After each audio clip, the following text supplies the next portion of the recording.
Pacers fucking blew it. They blew it, man.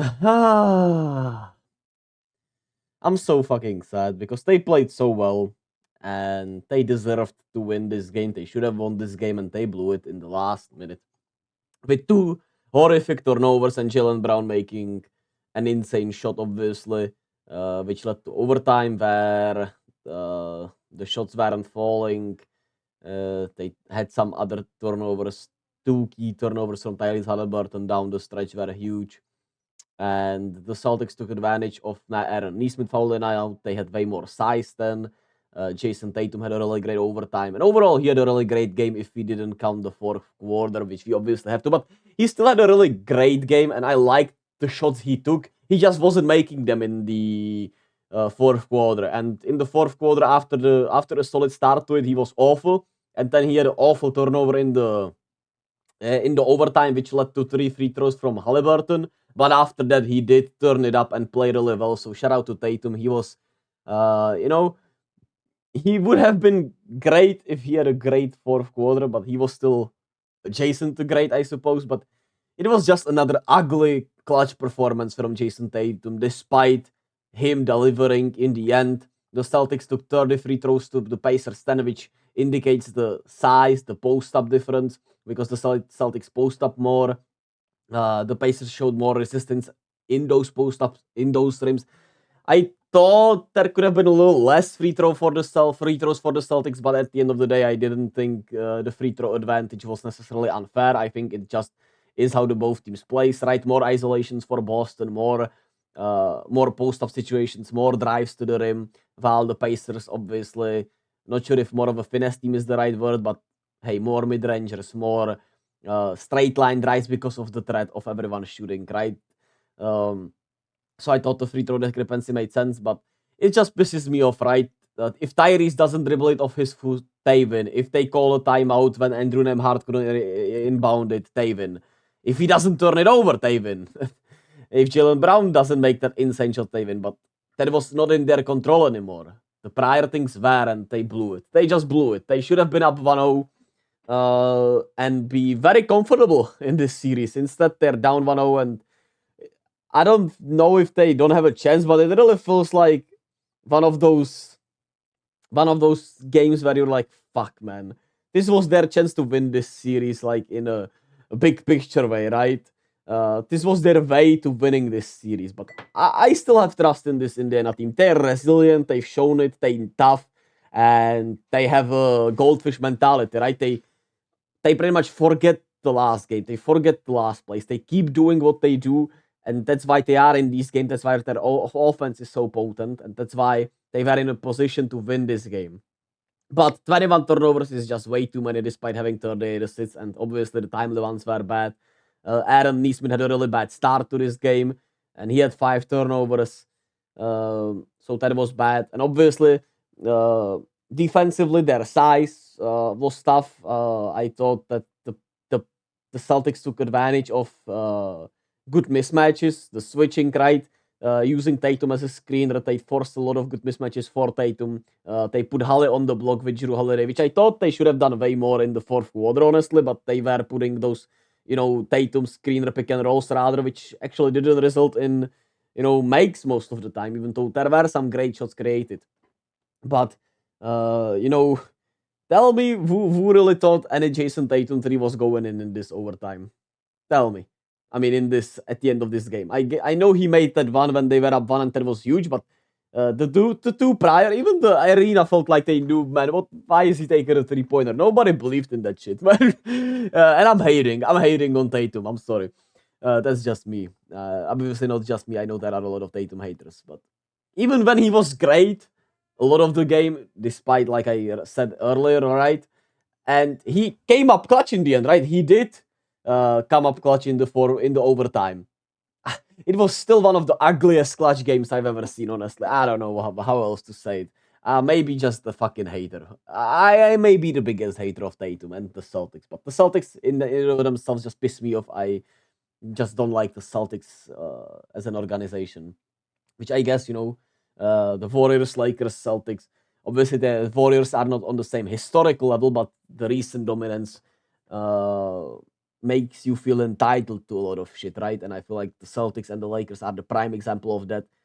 And at the end of the day, the Warriors fans can do the same thing, and I can do the same things with the Warriors with entitlement, and that's why I hate it. And why I'm trying to be more mindful with my Warriors. But anyway, that's besides the point and besides this game. Jrue Holiday was fucking sensational. 28, 7, and 8. His best offensive game of the season, maybe, honestly.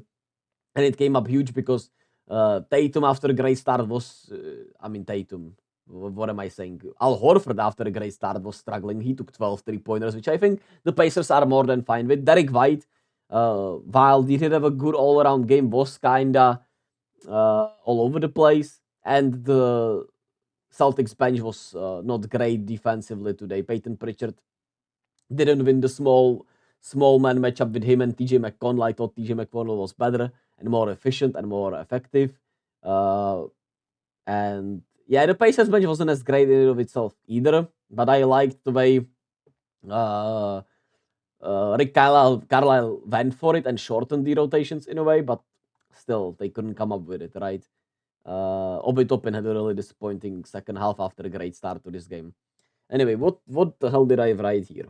Neesmith off. I talked about Neesmith being off early on. The Celtics looked like they were comfortable pushing the pace with the Pacers early on, which was an intriguing strategy, but at the same time, it looked like it didn't pay off for them in the end, right? Because the Pacers should have won this game.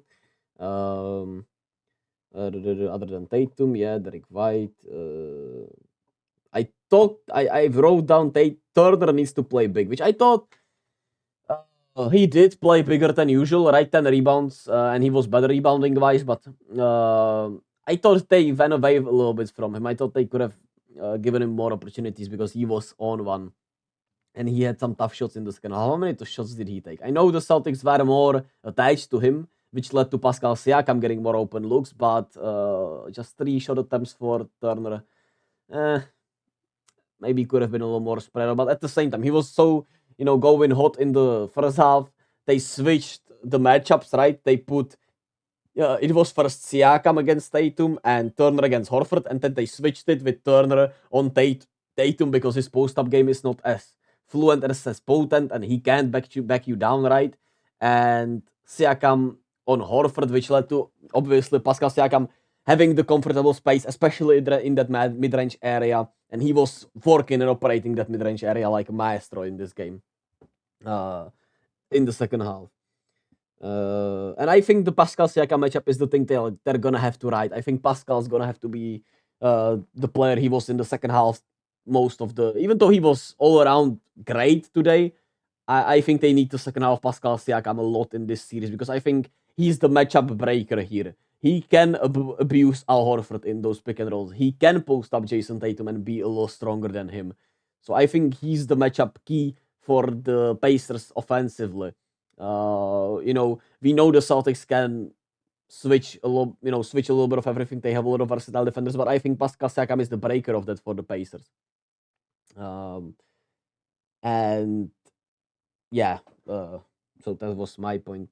Jrue Holiday still got it. Was probably the biggest thing of this game. And early on, it was him and Al Horford keeping the Celtics in the game. But Tatum did turn up, especially in that third quarter, and he was, like I said, all around had a really great game. Besides that fourth quarter, which I'll have to keep repeating. And Jaylen Brown felt quiet, but he had obviously impactful game. He picked his spots fairly well. Did force some shots, but he picked his spots well and obviously hit the biggest shot of the night.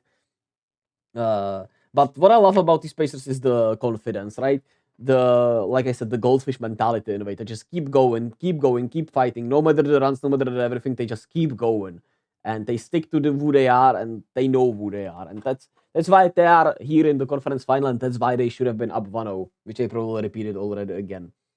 Yeah, I talked about the Turner, Tatum, Horford, Siakam switch. Miles Turner better with those mismatches. Yeah, Miles Turner. Yeah.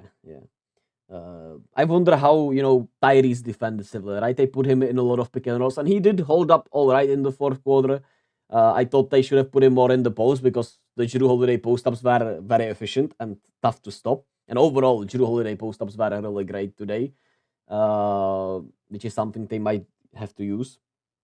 And yeah, then there came Pascal Siakam right with those mid rangers. Uh, the Celtics played a 2-3 zone with TJ McConnell out there, which worked for a bit, but then the Pacers were able to knock down the three ball.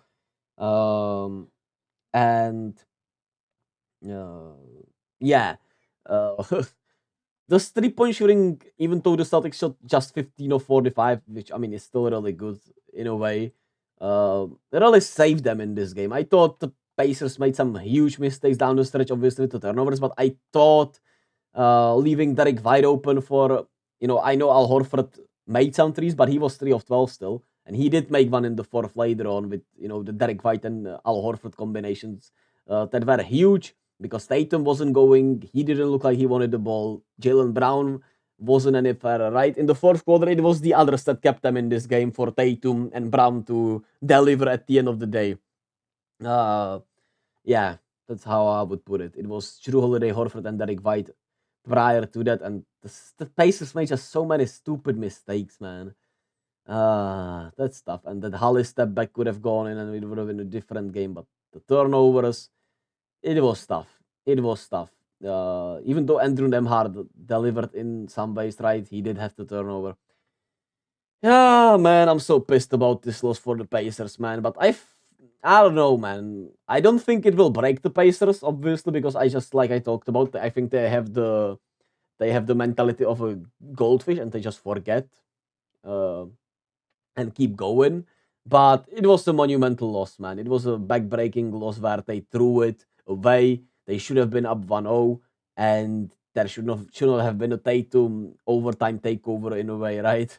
Which would mean I could be hating a lot more, and I could be a way more efficient hater and not just looking like a hater. Because if these things don't happen, then Jason Tatum just has a horrible fourth quarter, and that's what we're getting away with here, right?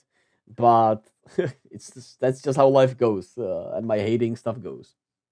Anyway, I'm intrigued to see game two, man. Boston lost both game twos in their previous series, where they were huge favorites, right? And they obviously blew out game ones in both those series. So we'll see. We'll see what that looks like. But I like what the Pacers have done. And we'll see what the adjustments are, obviously, from both teams heading into game two. But a huge missed opportunity. As the title says, they turned the game over to the Celtics. Uh, and I'll catch you all tonight with Dallas, Minnesota. I'll put up a poll. Let me know what you think. Be kind to yourself and to others. Don't be afraid to fail. Don't be afraid to try. Be you, do you. Love yourself as much as possible. Spread kindness. Uh, and when you hate, do it sophisticated, just like me with Jason Tatum. Because it's just for his basketball play. I'm sure he's a great dude. Okay, man. Yeah, I'll be spreading kindness and hating Tatum here. Biggest hypocrite of 2024. Shout out, Kendrick. Anyway, I'm ending this now. Love you all. 13 minutes, man. Sheesh.